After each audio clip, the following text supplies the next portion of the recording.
In today's video, I'm going to teach you how to add fonts in Klaviyo, and the best part is it only takes about 5 minutes. Adding custom fonts can really enhance the visual appeal of your emails, making them stand out and align more closely with your brand identity. So, let's dive right in. First, you'll want to log into your Klaviyo account. Make sure you have your login credentials handy, and take a moment to get comfortable navigating the interface, as it will make the process much smoother. Once you're in, you'll be greeted by the Klaviyo dashboard, which is your central hub for managing email content and more.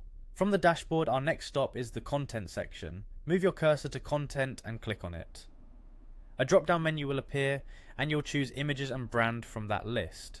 This section is where you can manage your brand assets, including fonts. Now, within the images and brand section, you'll see a variety of options, but what we're interested in today is the fonts tab.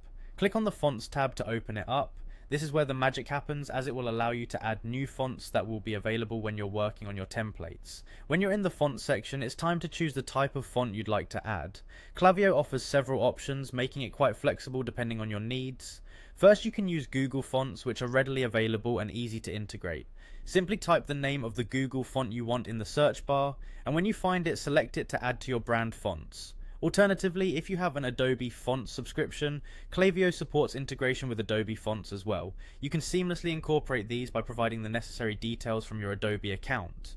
The third option, Import Font, is ideal if you're hosting your own fonts. This allows you to upload custom fonts directly into Klaviyo. Make sure you have your font files readily available if you choose this option.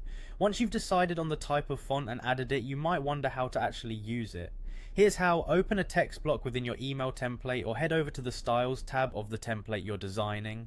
In the font drop down menu, scroll all the way to the bottom until you see an option to add font. From here, you'll pick your font type, whether it's Google, Adobe or Import. Follow any additional on-screen instructions specific to your chosen font type, and voila, your fonts are now added and ready to use, and that's all there is to it. You can now give your emails a distinct look that truly matches your brand's style. Thanks for tuning in, and happy designing.